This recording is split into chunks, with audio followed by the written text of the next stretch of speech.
Bienvenidos nuevamente, soy Elohim Monart y esto es Conversando de Política. Antes de entrar al tema, quiero subrayar que no es fácil explicar ideas complejas como las que vamos a conversar hoy con la claridad con lo que lo hace Celeste Wagner. Celeste es profesora de Rutgers y coautora del libro La pátina de la desconfianza. Un libro que a mi juicio es muy importante para entender la desinformación en América Latina y desde América Latina.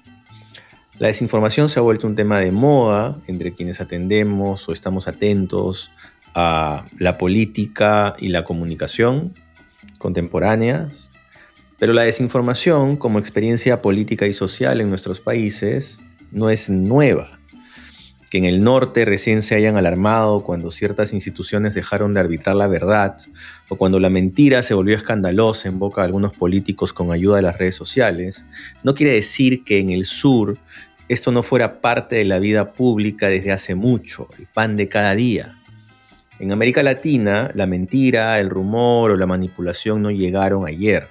A partir de un gran estudio de el caso argentino, Celeste y sus coautores nos presentan en su libro la analogía de la pátina. Esa capa que se forma sobre una superficie para protegerla, como en algunas obras de arte, ya sean pinturas o esculturas. Y este caso nos ayuda a entender cómo la pátina también puede aplicarse al sedimento histórico de la desconfianza con la que muchas sociedades latinoamericanas han aprendido a mirar la información, la política y a quienes dicen hablar en nombre de la verdad.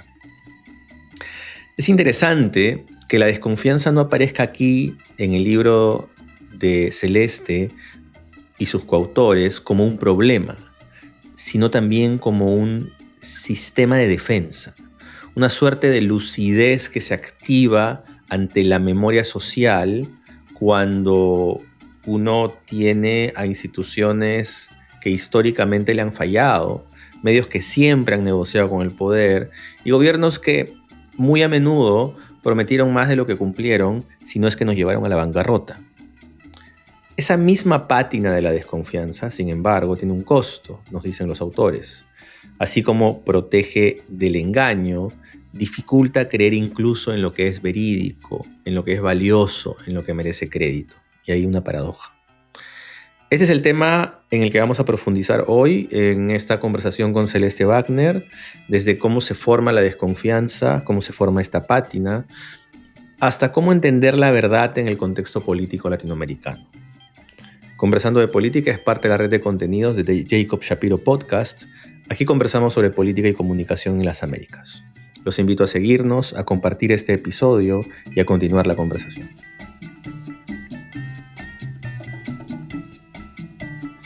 Aquí estamos con Celeste Wagner, que ha publicado un libro con otros autores que a mí me apasiona, por el que mezcla el tema de desinformación, de desconfianza, de América Latina, que acompaña mis intereses en el doctorado. Celeste, bienvenida.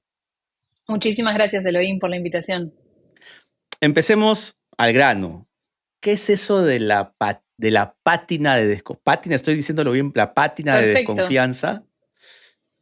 La pátina de desconfianza es lo que nosotros conceptualizamos como el contexto en el que es probable que emerja un sentido de escepticismo que después la gente aplica al consumo de noticias. Y es algo que tiene mucho que ver con América Latina, como vos decías, no es algo exclusivo del contexto argentino que estudiamos nosotros, que es un resultado de escenarios históricos, políticos, sociales, donde ha habido mucha polarización, mucha inestabilidad institucional, crisis económicas y un sistema de medios que siempre ha estado bastante involucrado con la política y también con el mundo corporativo, que genera como el terreno fértil para que se desarrolle la pátina de la desconfianza. Esa forma de consumir la información y de mirar el mundo de las noticias con un poquito de escepticismo, siempre pensando qué puede ser la historia que esté detrás. Hablando de la historia que está detrás, cuéntanos un poco cómo llegan a ese concepto de la pátina. Es decir, tal vez contándome un poco cómo es que se les ocurre que es una pátina, también podamos entender mejor la metáfora. Perfecto, sí, en realidad eso es algo que nos divirtió mucho pensar, ¿por qué una pátina, no? Cuando nosotros pensamos en, por ejemplo, un mueble de madera, que le haces una pátina, le pones como si fuera una base arriba para protegerlo de si se te cae agua, si se mancha. También las obras de arte, a veces con el paso del tiempo, desarrollan una pátina, como si fuera esa eh, pequeña línea protectora del material que se desarrolla naturalmente con el paso del tiempo.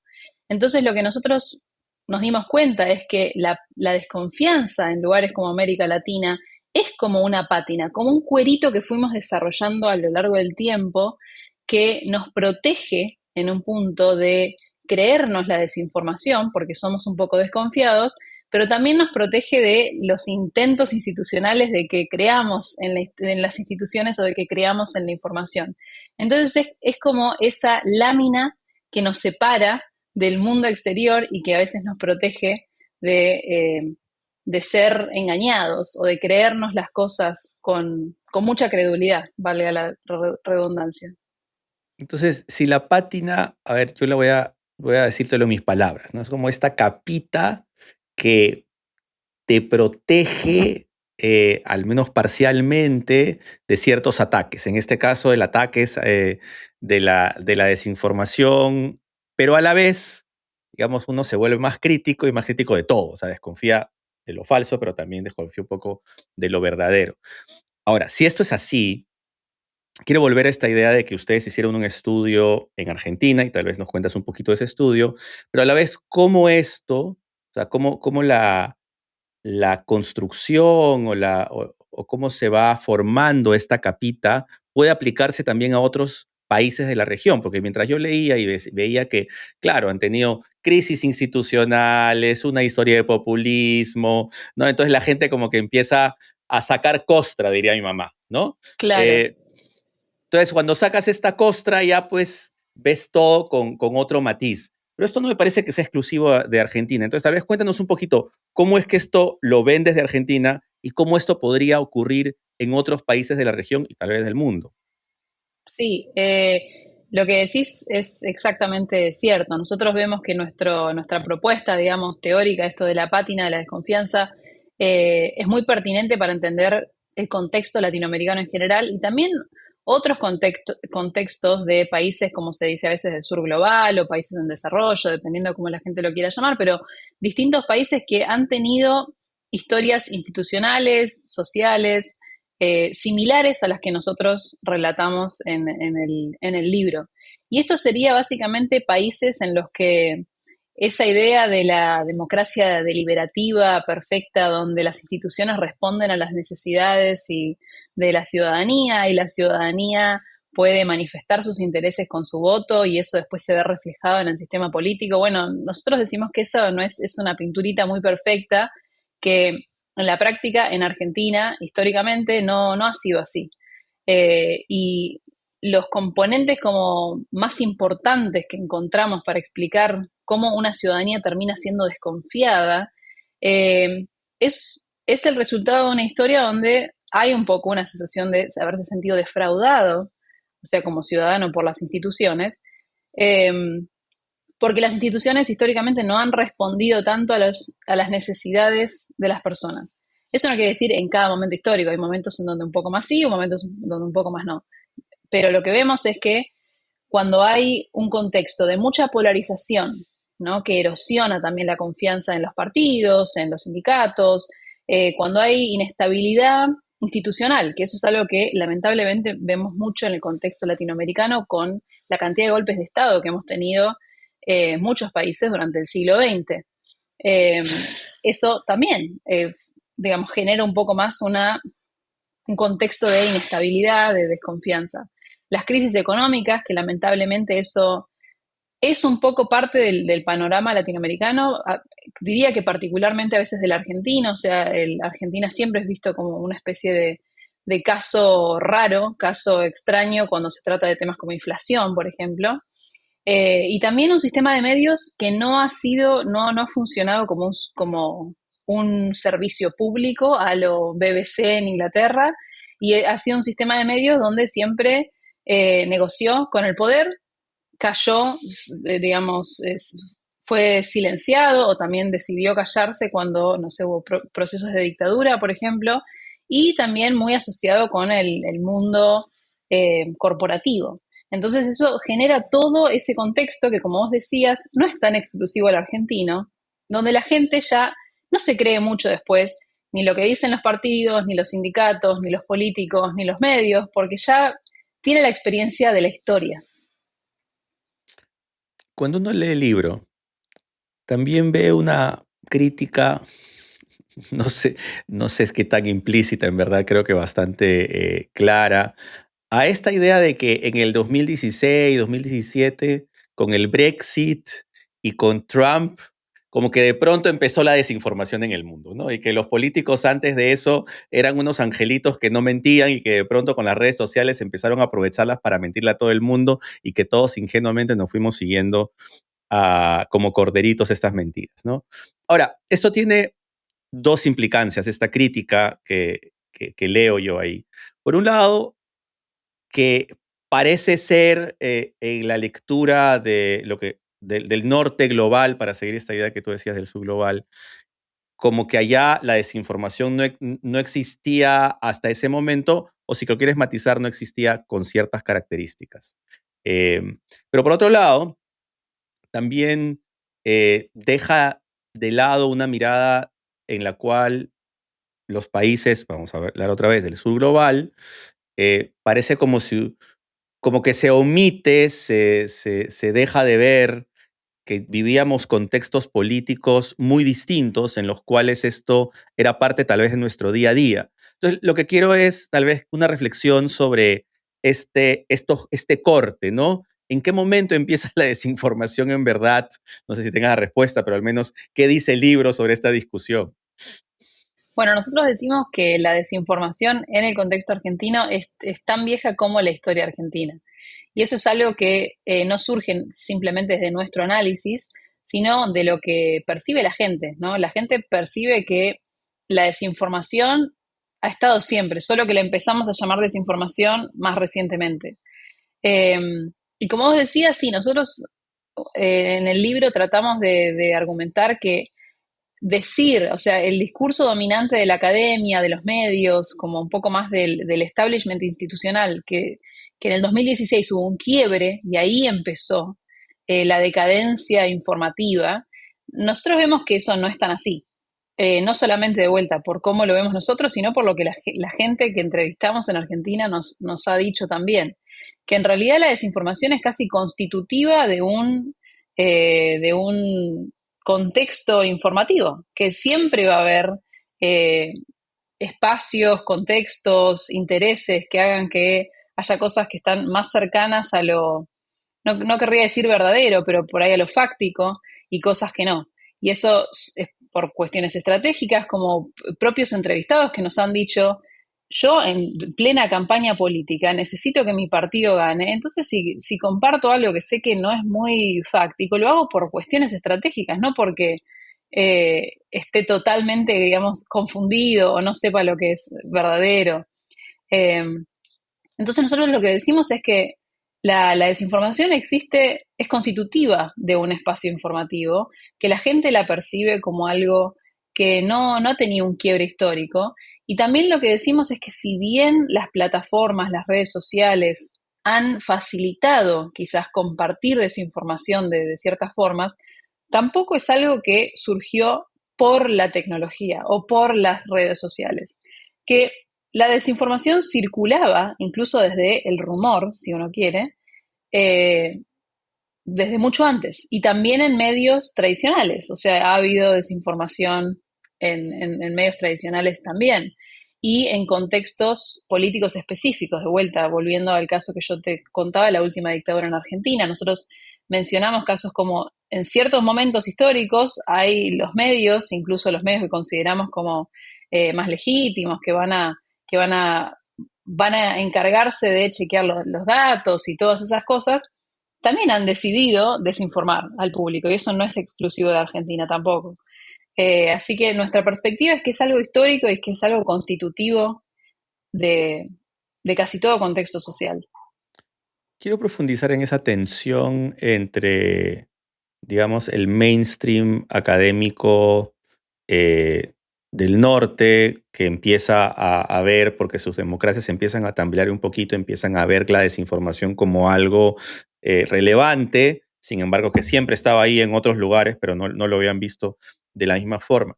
Entonces, pero eso me queda también como la idea de que hay una agenda de un tema de interés que siempre estuvo ahí y que de pronto se vuelve relevante solo porque el norte lo quiere. Entonces, tal vez, ¿cuál es la crítica ahí de siendo investigadores de América Latina, de siguiendo la frase que tal vez no sea la más feliz, pero es la que hay, el sur global? Y además, como una investigadora que eres tú, que está en el norte, que está en Estados Unidos, que lidia con estos académicos todo el tiempo, que está en el corazón, además, de la academia, del mainstream académico. Sí, creo que es mucho más difícil cuando se establece una narrativa dominante para entender algún aspecto, digamos, de la sociedad y se establece como dominante en la academia. Muchas veces es representativa en realidad, de pocos casos, ¿no? De la experiencia de pocas personas en el mundo. Eh, y a veces uno cuando hace trabajo etnográfico, trabajo cuantitativo, cualquier tipo de trabajo que viene desde el sur global, es como para a veces hacer una especie de contrapunto a eso y decir, ojo, no es en todos lados así. Lo que es interesante es que a veces no es que la norma es lo que ocurre en los países desarrollados, en el norte global, sino que esa es la excepción, que en realidad el sur global es la norma, la norma en el sentido de lo más común, lo que afecta a mayor parte de la población Lo mundial. normal. Claro, pero eso sí es cierto que por cómo funcionan las instituciones, así que tienen más peso es en la academia, eso es cierto que eso es más complejo para ver. Lo que es interesante con el caso de la desinformación es que el discurso de la desinformación no estuvo nada más en la academia o en el periodismo, que la gente así común, digamos, cualquiera también estaba al tanto de la fake news. Y en Argentina, país en el que se habla castellano, la gente también decía la fake news, ¿no? Eh, y después había, de pronto circulaban fake news. Entonces salía un político a decir, no, circuló una fake news mía, pero es mentira, el video está editado. Se formó parte del discurso popular también.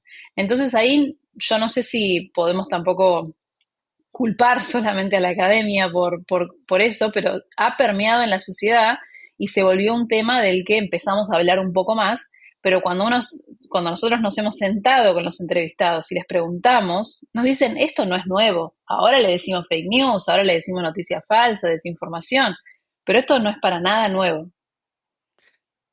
Además, profundizando en eso, ustedes tienen esta frase que aparece, que es la del pescado podrido, ¿no? ¿Podrías explicarlo para los que no son argentinos a qué nos referimos con el pescado podrido? Sí, la frase completa sería que no te vendan pescado podrido. La idea de que uno va a comprar un pescado, obviamente queriendo que esté fresco, rico para cocinarlo en la casa y compartirlo con la familia, y que en realidad ese pescado está podrido, está malo. Entonces, la idea sería que no te engañen, ¿no? Que no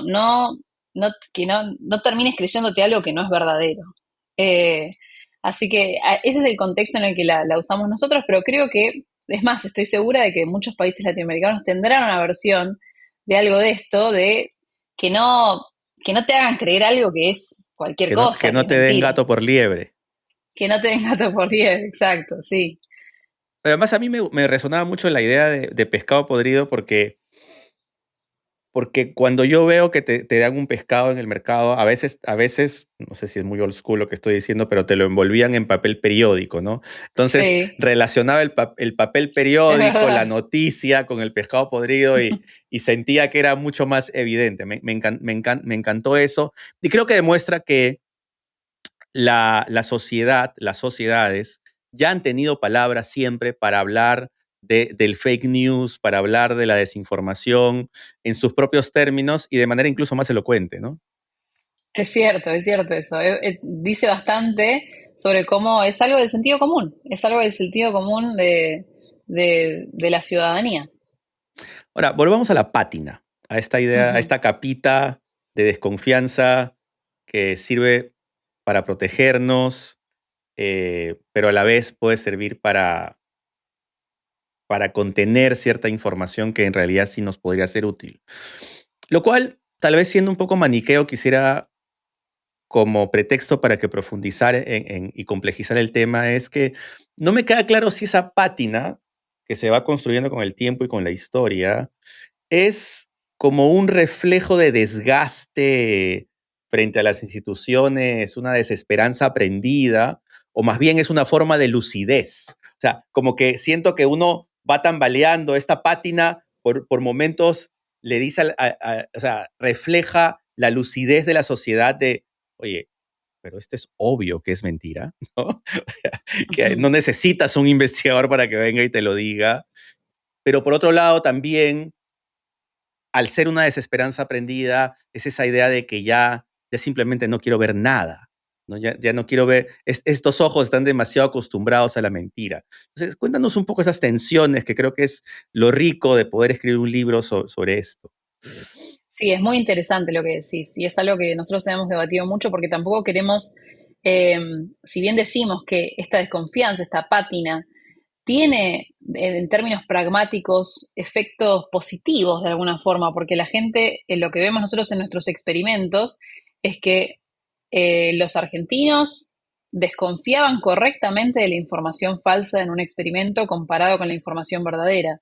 Entonces, esa pátina sociocultural que nosotros encontramos tiene ese efecto protector, de que la gente efectivamente consideraba menos creíble noticias falsas de distintos temas, comparado con las noticias fácticas verdaderas, ¿no?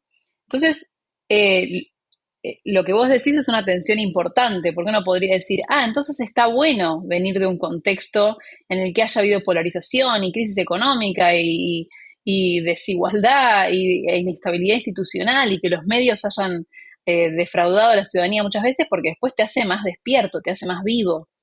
Eh, Nosotros no, si bien decimos que la desconfianza no hay que verla como un subproducto de la democracia que es necesariamente malo, inherentemente malo, decimos que la desconfianza en realidad puede ser un, un buen camino para que justamente le pidamos a nuestros políticos, al sistema político, a las instituciones, es que esperemos más, que justamente les pidamos que sean un poquitito más responsables frente a la ciudadanía, porque no vamos a creer todo lo que dicen, porque vamos a dudar, porque vamos a chequear. Entonces, en ese sentido, decimos, la desconfianza no es inherentemente mala a la democracia. Pero por otro lado, lo que decís es cierto. ¿Es deseable haber sido defraudado históricamente y tener esa memoria social, esa memoria histórica colectiva? Yo creo que no, no necesariamente, ¿no? Es bueno eso, pero si uno lo lleva, por ejemplo, a la vida práctica, por ahí hay gente que viene de ciertos países o de ciertas ciudades donde vas caminando por la calle y vas atento a dónde tenés guardado el celular, cómo tenés la mochila, si la tenés hacia adelante, si la tenés hacia atrás, si tenés una cartera totalmente abierta, la llevas más cerca más escondida bajo tu codo. Eso, en realidad, uno podría decir, quizás la persona que está más atenta, más desconfiada, que lleva la cartera adelante, que tiene cartera con cierre, que no saca el celular en una parada de bus, como le decimos en Argentina, de colectivo, quizás esa persona es menos probable que le roben el celular en la calle, en un contexto urbano, que una persona que se crió en un lugar donde esas cosas no pasaban y anda con nosotros, yo digo todas estas palabras, sé que después para la audiencia latinoamericana quizás dicen de otra cosa. La cartera, por ahí no se dice cartera, pero cuando quizás esa persona que se crió en un contexto donde era menos común que alguien te fuera a querer sacar el celular de tus manos esperando el bus, entonces quizás esa persona sí le pasa que le roban el celular, pero yo diría, ¿es malo estar en un contexto en el que es menos probable que te roben el celular? Y no, ojalá pudiéramos estar todos más tranquilos. Entonces creo que la desconfianza sirve justamente cuando las instituciones no le cumplen a la ciudadanía. Si uno está en un contexto en donde las instituciones representan a la ciudadanía, funcionan, no hay tanta corrupción, no hay tanta polarización, como bueno, será la suerte de algunos países, entonces quizás sí, no hace falta ser tan desconfiado. Pero cuando las instituciones no responden así, yo creo que la desconfianza es útil, es importante. Es lindo ser ingenuo cuando no hay nadie que te quiere venir a Claro, mentir. exacto. Sí, sí, Pero sí. si tienes aves de rapiña alrededor, pues mejor es tener cuidado. Sí. Ahora, aterrizando a algunos conceptos, y tal vez acá nos vamos a poner un poco más académicos aún, es ustedes, ustedes además de ver esto desde una mirada histórica y contextual, muy latinoamericana, viene también luego una aproximación más psicológica, ¿no? Ustedes empiezan a recoger algunas ideas de la psicología y de la comunicación o que mezclan un poco los dos. A mí lo que me llamó la atención, y tal vez me gustaría que me expliques a mí y además le expliques a quienes nos escuchan, es esta idea de, lo voy a decir en inglés primero, es el third person effect, que es un concepto de la comunicación, que es el efecto de la tercera persona y cómo ustedes han logrado empatar este efecto, que seguro nos vas a explicar, con toda la tesis que desarrollan en el libro. Sí, el efecto de la tercera persona lo que argumenta es que en general las personas tienden a ver que otros van a ser peores que ellos mismos en, por ejemplo, en este caso, reconocer la desinformación.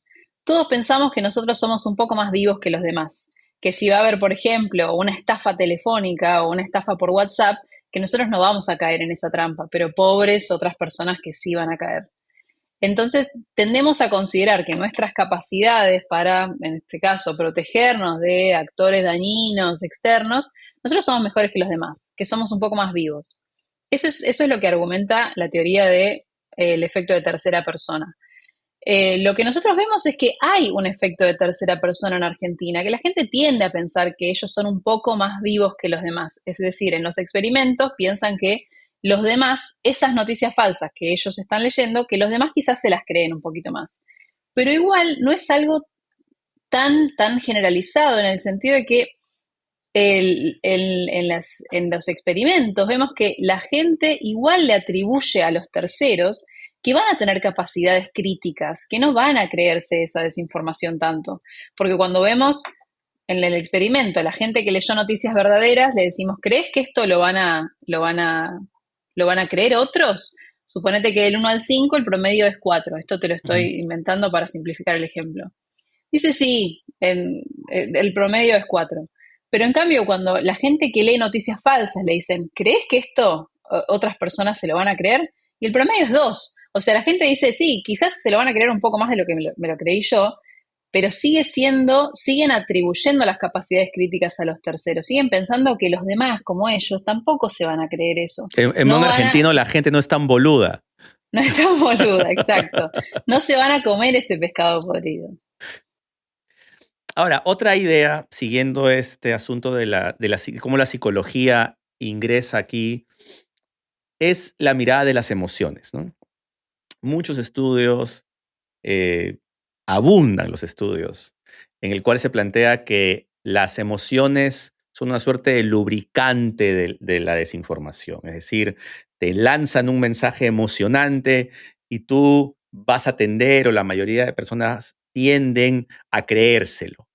Sin embargo, ustedes más bien plantean eso con mucha reserva, es decir, oye, no tanto, en realidad, mien- justamente por esta capita de desconfianza que es la pátina, más bien cuando algo viene con mucha emoción, la gente lo mira con reserva, la gente lo mira con cuidado.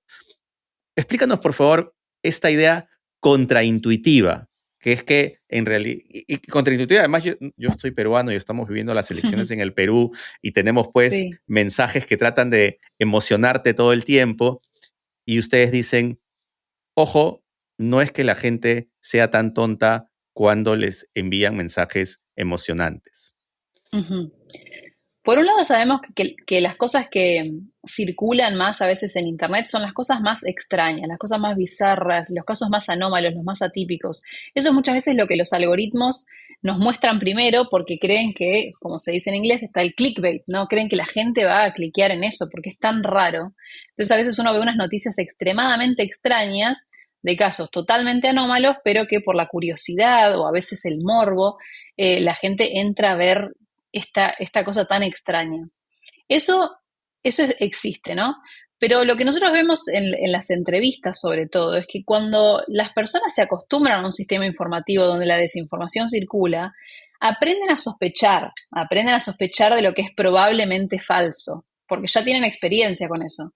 Entonces, cuando llega algo que es extremadamente extraño, anómalo, o que está apuntando demasiado a tu emocionalidad, la gente dice, bueno, quizás esto justamente porque tiene estas características es algo que no es verdadero. ¿No? Es más fácil creer, volviendo a ejemplos cotidianos, ¿no? Si yo vengo y te digo, Elohim no sabe, salí a la calle y me crucé con una colega, con una amiga y quedamos en juntarnos el fin de semana. Suena totalmente verosímil, no hay nada extraño. Si te digo, Elohim no me vas a creer, salí a la calle y me encuentro con una colega que me dice que no ve al papá hace 10 años y de pronto apareció el papá y ella no sabía que el papá iba a estar ahí. Y es muy improbable, ¿no? Como que de pronto es muy raro, me dirías, pero ¿cómo que no sabía que el papá iba a estar acá? Pero si no se ven hace 10 años, ¿qué pasó? De pronto empiezo a agregar algo que se vuelve un poco más anómalo y quizás eso genera un poco más también de desconfianza. Y eso es lo que vemos que hace la gente cuando recibe cosas por WhatsApp que son dudosas, que apuntan mucho a la emocionalidad. A veces genera como que despierta las alertas. Y por otro lado decimos que, bueno, poniéndonos un poco en términos así un poco más teóricos, toda la literatura de la democracia deliberativa históricamente ha valorado la racionalidad, como dentro del binarismo cartesiano, la mente, ¿no? La mente, el pensamiento, y que las emociones confunden, las emociones distraen, las emociones hay que acallarlas, que eso es algo que hay que tratar de que no exista. Y así es como funciona gran parte de la ciencia, ¿no? Que decimos, no importan los sentimientos, importan las ideas. Y eso lo que ha llevado es a pensar que las emociones son malas, que todas las emociones nos van a desvirtuar. Y lo que nosotros vemos es que incluso emociones que se viven de forma negativa para la persona, como el enojo, la ansiedad, eh, no necesariamente tienen resultados negativos para el consumo de información. Que quizás a veces estar enojado o estar muy alerta hace que leas algo dos veces, hace que dudes en compartirlo. Entonces, no hay que verlo como que es algo necesariamente malo, no para el individuo quizás es muy malo, porque no está bueno estar enojado o ansioso, pero para el consumo informativo no es necesariamente malo. Me has recordado que yo siempre digo que cuando la gente lee a Adam Smith, habla solamente de la mitad de la historia, porque un libro es La riqueza de las naciones, pero el otro libro es La teoría de los sentimientos morales, ¿no? Que es efectivamente la otra cara de la moneda donde realmente estás viendo la figura completa. Todo para decir que la razón versus emoción a veces puede jugarnos en contra si vemos uno como negativo y otro como positivo. Otra idea fascinante del libro, porque hay varias ideas que a mí me han gustado ahí, y probablemente la más importante para mi propia investigación, es esta idea del continuo de la verdad, ¿no? De que la verdad no es blanco o negro, que no es sí y no, que no es falso o verdadero, sino que es un espectro. Y ustedes lo que logran es categorizar muy bien este espectro, hacer una aproximación muy útil. Explícanos, ¿cómo es que la verdad no es una cosa clara y distinta, sino que es un continuo, una serie de grises? Sí, es algo que por ahí sería más fácil pensar, ¿no? Está lo verdadero y está lo falso. Entonces yo descubro la verdad o estoy siendo engañado. Cuando hicimos nuestras entrevistas y empezamos a ir un poco más a fondo en cómo la gente estaba conceptualizando, interpretando las ideas de qué es verdadero, qué es falso, qué es verosímil, qué es creíble, llegamos a la conclusión de que para la persona habitando el mundo, como cualquiera de nosotros, rara vez las cosas son verdaderas o falsas como si fuera un binarismo, ¿no? Como si fuera que son mutuamente excluyentes y que es blanco o negro. Y creo que cualquier persona que tenga un poco de experiencia en la vida sabe que la vida en general es una sumatoria de grises, ¿no? Que hay gente buena que hace cosas malas, uno empieza a entender esas sutilezas. Pero creo que eso es resultado un poco de la academia, del periodismo, ¿no? Que a veces se instala esta idea de que están las noticias verdaderas y las noticias falsas, y eso nos lo dicen como desde arriba, ¿no? Pero en la práctica, cuando las personas consumen información, ven que todo es un poco gris, porque hay muchas cosas que por ahí dicen, yo sé que esto, los hechos, lo que están diciendo es verdadero, pero cómo me lo están diciendo, yo sé que me están tratando de sesgar para que yo piense tal cosa y me están ocultando tal otra. Entonces eso para una persona no es totalmente verdadero, porque si yo sé que me están tratando de sesgar, que me están tratando de manipular, que están obviando esta pieza importante de información que no me están diciendo, que me lo están, como se dice en inglés, no framing, que me lo están frameando, que me lo están enmarcando de una forma para que yo piense que es positivo, pero en realidad no me están hablando de todas estas cosas negativas. Esas formas que la mayor parte de la gente tiene cuando consume información hace que no concluyan, sí, esto es 100% verdadero. Lo más probable es que digan, algo de esto es cierto, pero están ignorando un montón de cosas. Entonces es un gris. Y así es como vemos casi toda la información. Creo que para la academia eso no es ideal, porque a nosotros nos gusta hacer, como incluso hicimos nosotros, experimentos donde decimos esta información es fáctica, esta es falsa. Los estudios cuantitativos, en general, la estadística, se dedica a clasificar las cosas de formas mutuamente excluyentes casi siempre. Entonces, es complicado analizar, ¿no? Tomar un objeto de estudio que se siente tan, tan gris. Pero en la práctica es lo que vemos que es como la mayor parte de la gente eh, vive y siente a la veracidad. Ahora, me preocupa las connotaciones epistémicas de esto a la vez de ser fascinante, y creo que has articulado muy bien cómo esto es finalmente lo que vivimos todos, en la cual decimos, sí, esto es verdad, pero tiene sus matices, ¿no? Pero a la vez, desde el punto de vista epistémico, sobre todo pensando en lo que se viene, estoy pensando en inteligencia artificial. Las cosas son cada vez más sintéticas. La cantidad de información que te llega y hoy día te dicen, mira, esto ocurrió, y con el deepfake cada vez es más granular la imagen que tienes enfrente, que es absolutamente falsa y que nunca ocurrió, pero estás viendo a Celeste haciendo algo que nunca hizo con su voz, con sus ojos, con su tonalidad.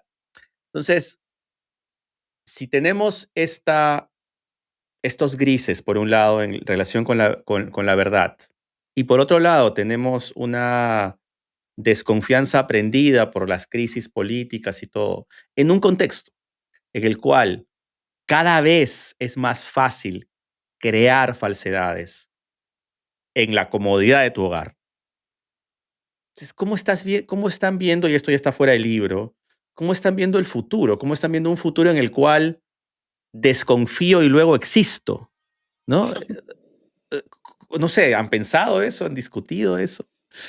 Bueno, nuestro libro fue escrito, digamos, antes o durante en gran medida, pero de este escenario del que estás hablando vos ahora, ¿no? Yo lo que veo, y de vuelta, esto no es algo que está en el libro, ni tampoco hice investigación formal sobre el tema, pero sí veo que perdemos un poco la capacidad de sorprendernos, dado que todo puede ser inventado.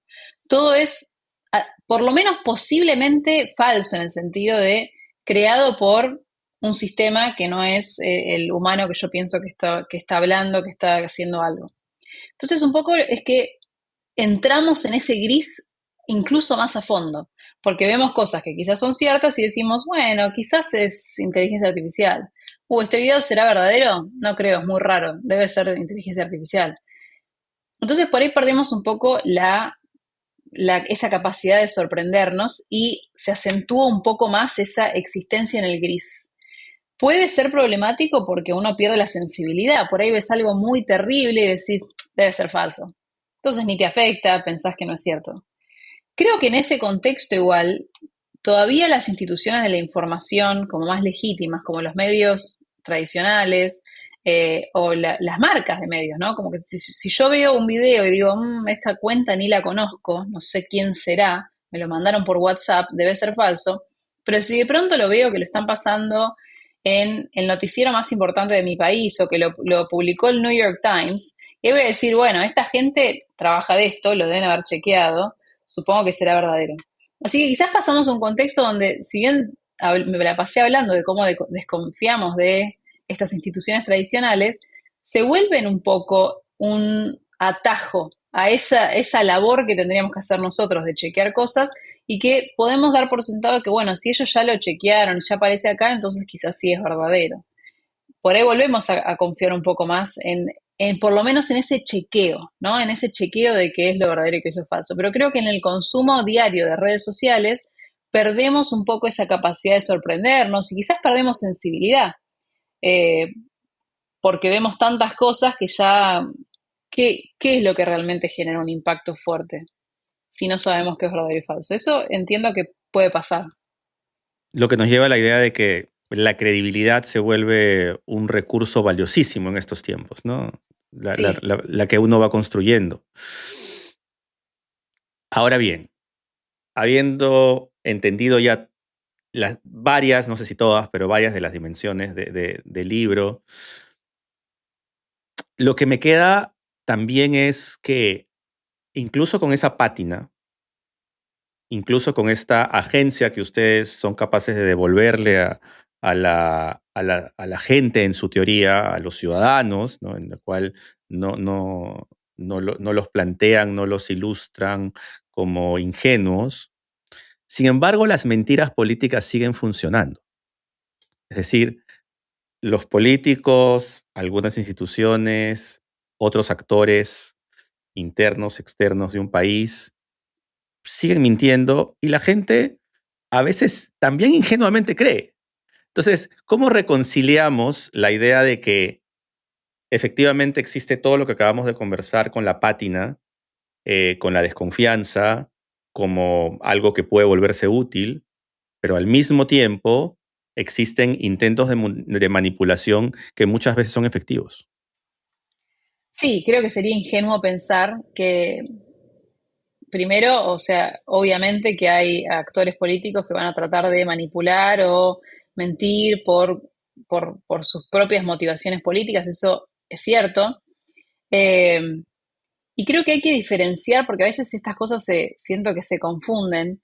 El voto, ¿no? El voto como la manifestación más clara, que a veces de apoyo a un candidato, pero que eso no se tiene que traducir como esa gente le cree al candidato, le encanta el candidato, le gusta, piensa que todo lo que dice es verdad.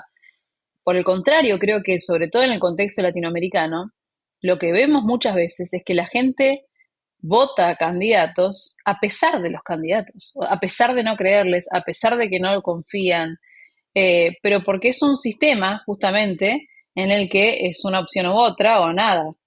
Eh, por eso para mí a veces siempre que, por ejemplo, gana un candidato en un país de la extrema derecha, ¿no? Por ejemplo, como hemos visto, una ola global casi en eso. Eh, Vemos un resurgir de noticias donde dicen, por ejemplo, el pueblo de tal país de pronto se ha derechizado, se ha creído todas estas cosas, apoya todas estas cosas. Cuando uno hace trabajo etnográfico, entrevistas, y se pone a hablar, como nosotros hicimos en las elecciones del 2019, mucha gente no estaba siendo manipulada o no estaba creyendo el 100% de lo que decían los candidatos. Estaba eligiendo entre una opción o la otra, siendo muy conscientes a veces de los problemas, los sesgos, las limitaciones o incluso el rechazo profundo al candidato al que iban a votar. Creo que eso hay que separar, ¿no? Hay que separar el análisis político de los resultados de las elecciones con lo que después la gente piensa o si son unos incrédulos, si están siendo manipulados. Y por otro lado, también hay que aceptar que no somos unos corderitos los ciudadanos, que también a veces no es que la gente está siendo manipulada por candidatos o por políticos que quizás uno en lo personal no votaría o piensa que están desinformando o piensa que están teniendo una agenda problemática, sino que también hay que aceptar que hay gente que no ve eso como desinformación o no ve eso como manipulación y que esa es la forma en la que ellos también ven el mundo. Eh, y que si ese candidato llega a poder decir esas cosas y que quizás resuena con la gente, porque la gente también piensa eso. ¿Y por qué la gente piensa eso? No es porque el candidato los está manipulando, es por una serie de razones históricas, largas, sociales, que hacen que tanto el candidato piense eso como la ciudadanía. Entonces, para mí también hay que tener cuidado con esto de que candidatos, se escucha mucho con candidatos de derecha o extrema derecha, están manipulando a la gente. Quizás lamentablemente a veces hay que aceptar que esa gente piensa parecido y que no está siendo manipulada. Pero creo que que no hay que pensar que, sí, que las ciudadanías en general son ingenuas, nos guste o no nos guste a quién votan. Hay otro concepto que me parece que aparece en una parte ya más avanzada del libro, que es el de resiliencia crítica. Me parece que hay un tema de resiliencia que creo que tal vez podríamos entrar entonces a los terrenos más proactivos, a terrenos ya menos diagnósticos y más de, ok, ¿qué hay que hacer?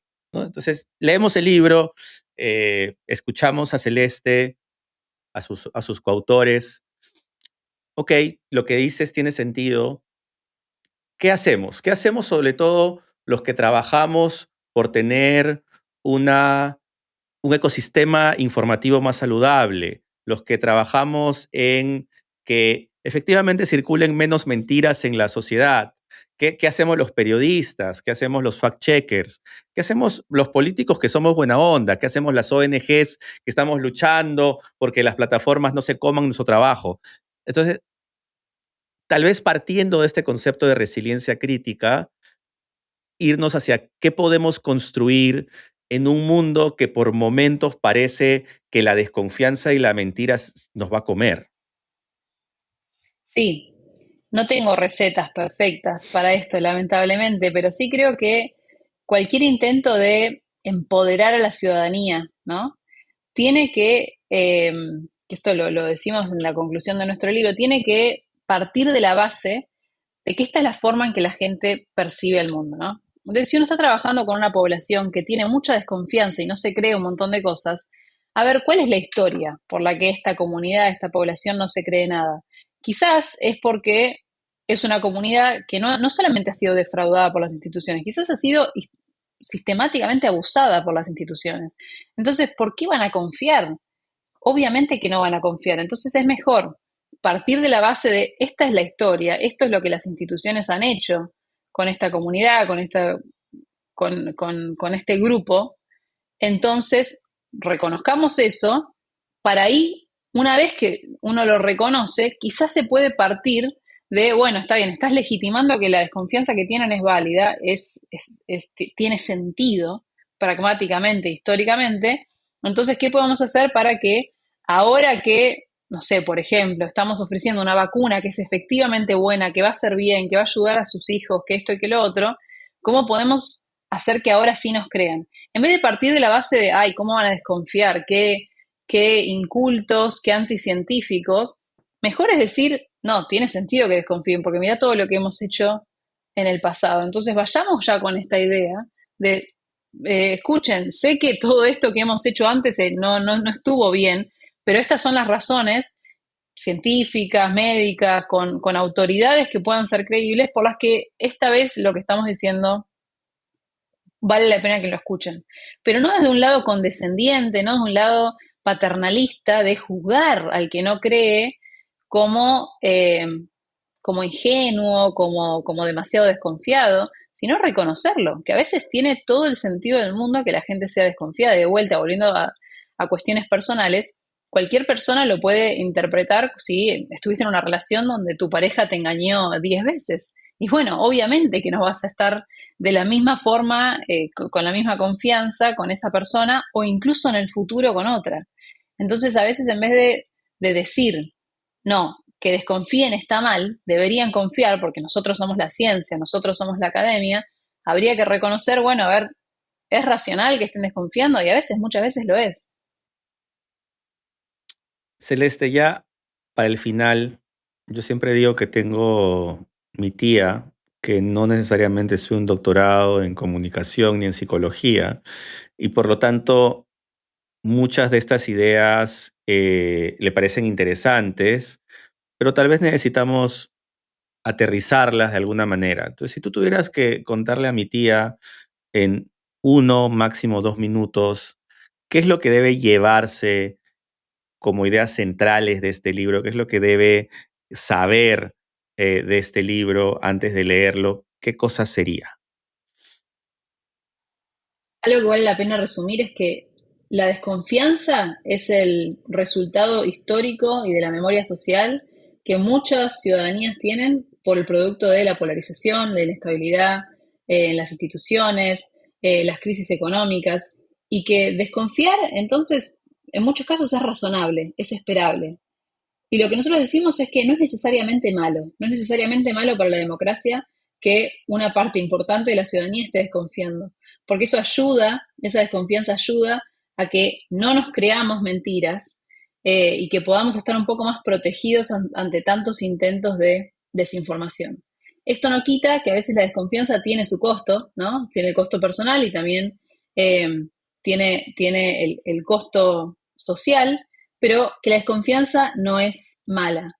Y también, como un resumen de todo lo que estuvimos hablando, es que las ciudadanías están bastante empoderadas en cómo consumen la información, que no hay que considerar que todo lo que hacemos como prácticas es necesariamente malo, pero sí que hay que mantener esa mirada crítica. Esa pátina de la desconfianza de la que hablamos es una mirada crítica que nos mantiene un poquito escépticos para asegurarnos de que cuando compartimos algo en redes, cuando buscamos información, realmente estemos llegando a lo que nosotros consideramos que es fáctico.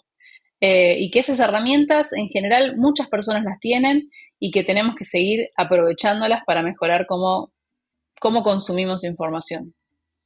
Celeste, una idea final. Yo he tenido la fortuna de poder leer el libro en inglés. ¿Esperaremos que en algún momento venga en español? Ojalá, sí, ojalá. Nos encantaría que esté en español próximamente. Agradezco mucho la claridad, la pedagogía con lo que has explicado, no solamente el libro, sino que nos has ilustrado sobre desinformación, comunicación, desconfianza, institucionalidad en América Latina. Muchas gracias, Celeste. Muchísimas gracias a vos por la invitación. Un placer haber hablado.